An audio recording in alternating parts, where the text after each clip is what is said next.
I've come into a bit of luck, I have, yeah. I found a tree. Yes, that I did. And I found this tree in the car park. Yes, believe me or believe me not, I found it in the car park. A car park that happened to be Leroy Merlin's. I didn't go in there because I don't go in that place anymore. So yeah, Leroy Merlin's in Limoges. So I thought to myself, look at that. It's just self-seeded in the verge. So I pulled it up. The ground was nice and moist. It's been raining. It's absolutely ideal. There's still some fibrous roots on there. So I think it stands a fairly good chance to take.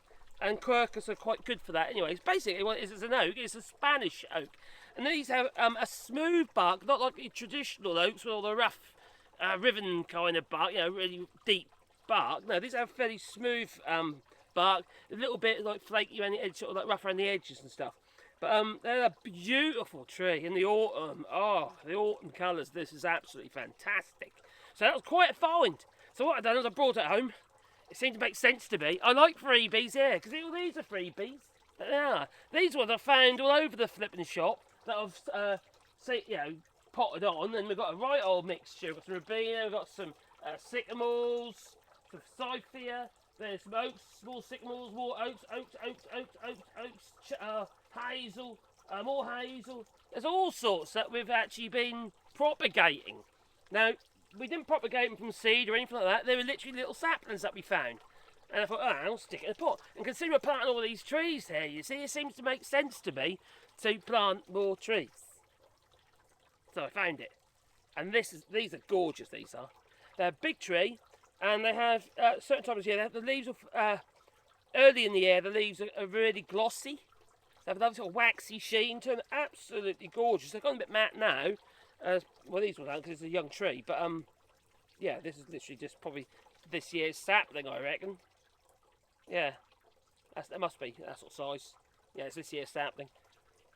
And it's quite a lucky find, I think. Yeah, so keep your eyes open if you want some trees. Just keep looking. Yeah, so I got a pot. I've stuck some compost in the bottom of it. I'm actually going to stick a bit of water through it as well. All right, I want everything to be moist. Yes, I like it moist, I do, yes. Ooh. No, it's calm down. Alright, anyway, so I'm going to plonk it in there like so, alright? I'm not worried about whether it's in the middle of the pot or anything like that. I'm not selling it. It's not going to a garden centre. It's going to be going in our field, you see, where we're planting loads of trees. And I've got another pot of compost here. And I'm literally just going to chuck that. Oh, crikey, sorry, you can't see. I just chuck that into there like so. And then I'm just going to press it all down. And what I'll do is I'll top that up. Because the more soil that's in there, the more water retention you're going to get. It doesn't matter if you're going to plant them fairly deep. It's not like a fruit tree. You know when you buy a fruit tree and they've got the knobbly bit at the bottom, that's a graft, right? You don't want that graft to be below the soil, because if it's below or in the soil, because if it's in the soil, what happens is the rootstock will start shooting, all right?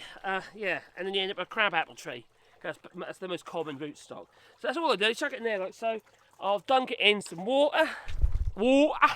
There we are, I've got plenty of water. Look, so just make sure it's really soaked through. And I'll literally put it on there for a bit. With these other trees, and yeah, with this little baby oak that happens to be there. Yeah, and sycamores and yeah. So, the thing is, you see, just keep your eyes open, and then you might find free trees. And free trees are great. Now, although free trees are great, and they are, it's quite nice that if you go to a nursery occasionally, and get some slightly more mature trees or different varieties, what have you. And we couldn't do that without your help. Now, this project we've been doing is basically, we're trying to do rewilding. It's a tidy rewilding. That's kind of what we're trying to do. The main goal is really to provide habitat for the animals. That is our goal, to provide them safe habitat. Because although there is woods and that around here, yeah, they keep going in there and chop the trees down, don't they? Yeah, with all the habitat in it. Yeah, then they die. Yeah, they get crushed. Or there's just no habitat. Or the eggs fall on the floor. You know, all that sort of stuff. It's not great. So we're just trying to provide some sort of safe habitat where they feel safe. And since we started doing this, the amount of birds we've got here is fantastic. It is, really is fantastic. Birds and bees and insects and stuff like that. Yeah, all nice cuddly stuff. Yeah, insects.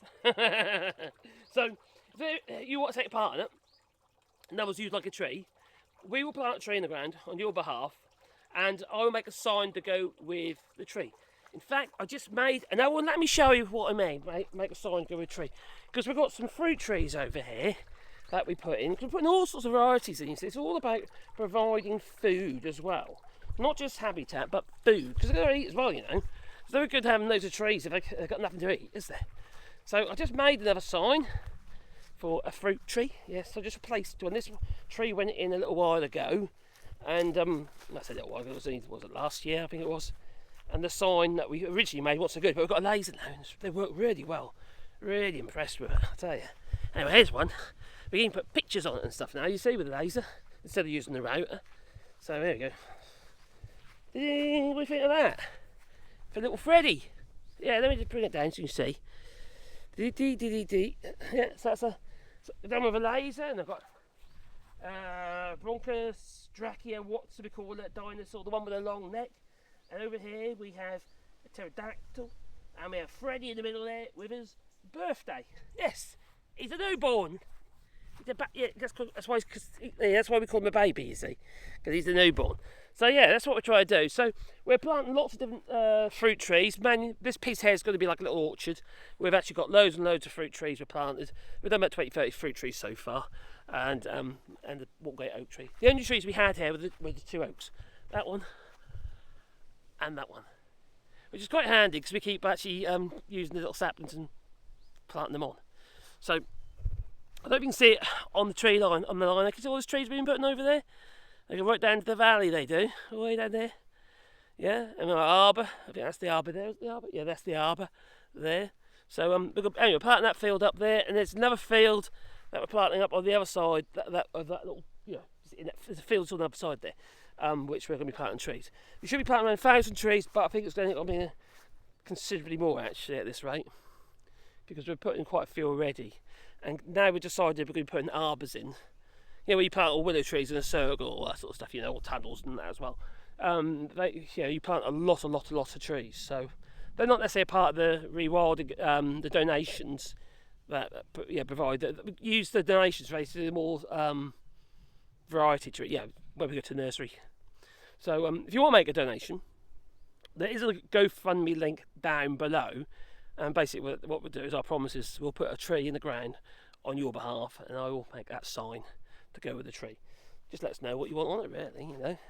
So we're propagating all sorts of things. Like I say, it's not just the trees, it's all sorts of varieties of blackberries as well, and they're all going to be going up there in that corner and down in various places, because yet again, we're not getting them, are we? We're not getting that much fruit, crikey, but the animals do. So yeah, we've got to provide them with food. See, the more food we provide the animals with, the less likely they're going to eat my food, and the missus' food, and our guests' food. See, these are thornless variety of blackberries. There's no thorns on these, you see, and they're these quite large, dark fruits. They're quite sour, but the birds kind of like them. They make fantastic jam, I'll tell you. Wonderful in Greek yogurt. Yeah, great stuff. And crikey, so how many fruit trees got there so far? 1, 2, this piece here, got fruit trees at the front as well. 1, 2, 3, 4, 5, 6, 7, 8, 9, 10, 11. So that's 11 just on that bit there so far. So I reckon we can treble that easily, because there's 1, 2, we get another 1, 2, 3, 4, 5, 6, 7, 8, probably over there as well. I've got that road going over there as well. Oh, I forgot those 2 trees. 2 more trees there. That's 15 trees. Yeah, there's 15 trees on this piece so far. So I reckon we can put another 15 in, just about. Maybe 10 to 15 on that piece. So that's what we're doing. Yeah. Anyway, there's a link down below. If you just want to follow it and what have you, we will be uploading stuff on there regularly. In fact, this is going to be going on there as well, along with a load of little short videos. So, yeah, toodaloo. Don't forget, beat the like button, maybe subscribe to the channel, because then you get one first feeling in your pocket every time I upload another video. Especially if you press that little bell icon, the little notification icon. Yeah. Quite proud of it, really. Toodaloo.